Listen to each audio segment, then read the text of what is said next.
Today's video is sponsored by RPG Stories, a new virtual tabletop software now live on Kickstarter. Bring your stories to life with RPG Stories, a new VTT featuring a massive world builder that will give you the chance to create your sessions in a fully 3D environment and play with your party. Everything you need, all in one software. In addition to its unique VTT features, it will contain 3D assets, heroes, and monsters for all kinds of RPGs. Fantasy, modern, and sci-fi, which you will also be able to 3D print. With an amazingly easy UI and UX, and full of auto and manual modes, RPG Stories is going to make any game master's life easy when it comes to world building, and every player's dream come true when it comes to tabletop RPG sessions. RPG Stories team wants this to be the community's VTT, letting the fans vote for the final features and models that will be implemented in the final version, plus giving all export files for commercial-free use. You have to check out RPG Stories. Click the link in the description below and prepare to have your mind blown. And now what you're here for. DM gets blamed because bandits act like intelligent human beings. After one or two adventures together, the party was contracted by the town guard to deal with some bandit who'd been ambushing travelers to and from the boonies. Walking along the road, they run into a camp of ne'er-do-wells. Rough-looking guys, the DM says, set up in tents along the side of the road.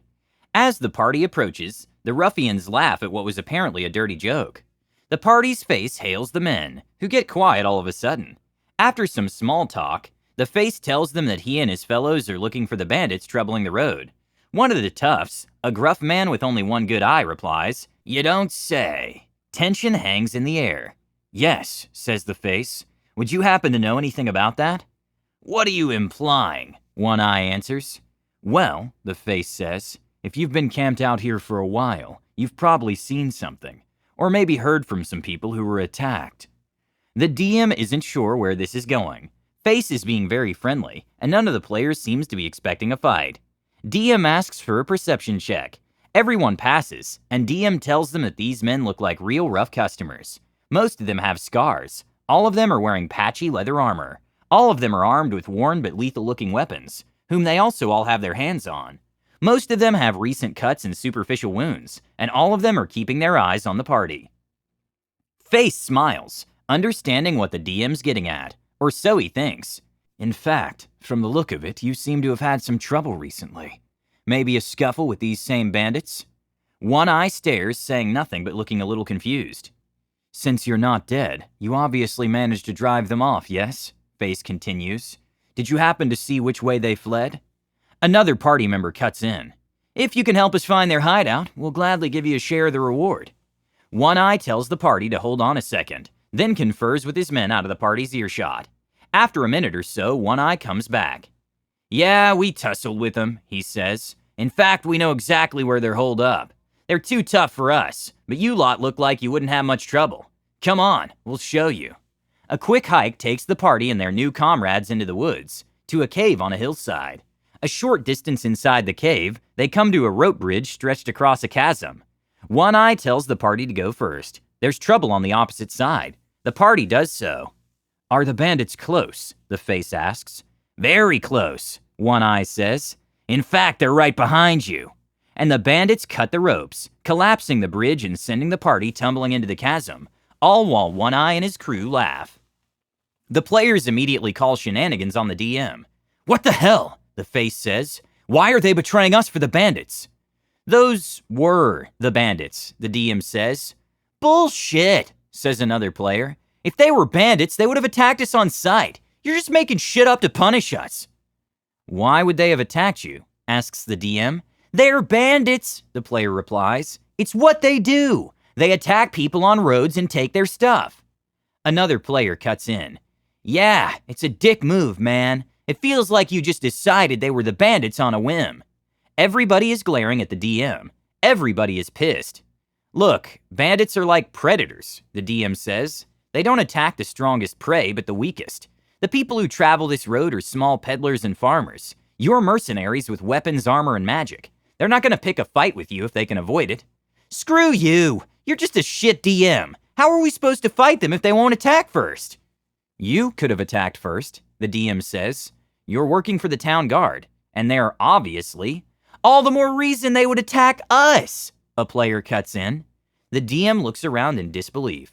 He seems to be the only one at the table who finds it plausible for professional criminals to assess risks and exercise discretion.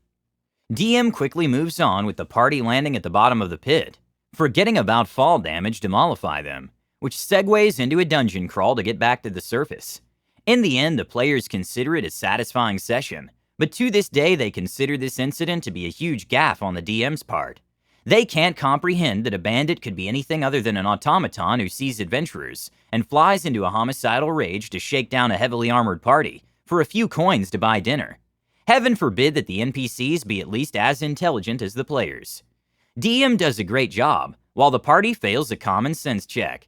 This next story has a clever player trick his DM out of a bunch of magic items at level 1.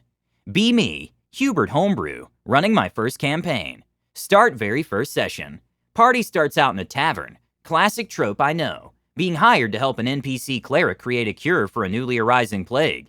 NPC cleric offers the party special amulets of constitution that help provide resistance to the plague. Mechanically, this is to explain why they won't catch the plague after only a few sessions. Bloodhunter in the group asks for proof of some kind that these amulets actually work. The cleric can't offer proof other than his word, and the fact that the amulets are clearly magical and benefit constitution. Bloodhunter in the group asks if the cleric is well-known and reputable. Not really sure where they're going with this. I reply that the NPC cleric is moderately known and reputable. Nothing out of the ordinary. Some people know them. Most people don't. They seem trustworthy, though. If only I had known. Player then asks for a signed letter in return. A handwritten and signed letter from the NPC cleric that states what these amulets do and that they work. If this is what they need to equip the amulet and avoid the plague, then fine. I really didn't want any of the player characters getting killed early, because I was a brand new DM, and they were brand new players. NPC cleric handwrites and signs a letter certifying that these amulets provide some, but not all, resistance against this newly developing blood plague. Bloodhunter thanks the NPC cleric, and the party decide to rest for the night, since they all met late in the evening. Tomorrow in game time, they will leave town and start their adventure. Fast forward to the following afternoon. The group is awake and they're exploring the town. Bloodhunter and a few other player characters are checking out the local magic shop, or what passes for one in this small town. What do you have available, they ask. Well, I have bracers that can help deflect missile attacks, a ring of tavern, and brothel because of player insistence, finding, a +1 short bow which can deal bonus lightning damage, and an amulet that makes you immune to fear. Decent starting items, nothing crazy, but the party comes to find that all of them are out of their price range, at least individually. I don't want them getting too overpowered too soon, so I made the prices high, but appropriate for their rarity, as a way to entice the players to return after gathering more gold to buy the items in a future session. The Bloodhunter asks the owner of the magic shop, really just a small vendor's stall in the market square, if they've heard of the blood plague. I roll a percentile to see if they have, because it's a relatively new thing, and not everyone believes what they're told without seeing it firsthand. Dice is high. This guy knows of the blood plague and takes it seriously. Yes, I've heard of it, he says. Bloodhunter asks the magic shop owner, would you be interested in buying a magic amulet that can help protect you from the plague? If only I had known. Of course I would, says the magic shop owner, because of course he would. The campaign is built around finding a cure for an incurable plague. Protection from it would be invaluable. Good, because I have proof, says the Bloodhunter as he hands over the signed letter from a reputable and moderately known cleric. I don't even need to roll. This is my first session. I have no way to price this item that I never considered the party selling. It's meant to protect them from a lethal plague. I thought they would all equip and attune to them without question. I look online for a quick price estimate, and anything close to this would be very expensive. All the magic items combined at this shop aren't worth as much as this amulet. I tell you what, you can have all these magic items I have in stock as a trade, the magic shop owner says, because what else can I offer them? Deal, says the Bloodhunter, because of course he would. The level 1 Bloodhunter scoops up bracers that can help deflect missile attacks, a ring of tavern and brothel finding, a +1 short bow that can deal bonus lightning damage, and an amulet that makes you immune to fear, basically for free. Level 1, Session 1, 4 magic items, basically for free. How could the party in the first story not put together that the DM was describing the bandits? Maybe if he had described a stash of stolen goods sitting out in the open, the party would have figured it out. And as for the second story, would you have tried harder to have the merchant not believe the authenticity of the amulets? Sure, there was a signed letter, but he could always roll to see if he thought it was genuine. How's the DM going to protect the Bloodhunter from the plague now? Tell us about your party's common sense check fails, or the time you or someone tricked your DM in the comments below. Don't forget to subscribe to our channel, All Things D&D. Stay tuned for more amazing Dungeons & Dragons content.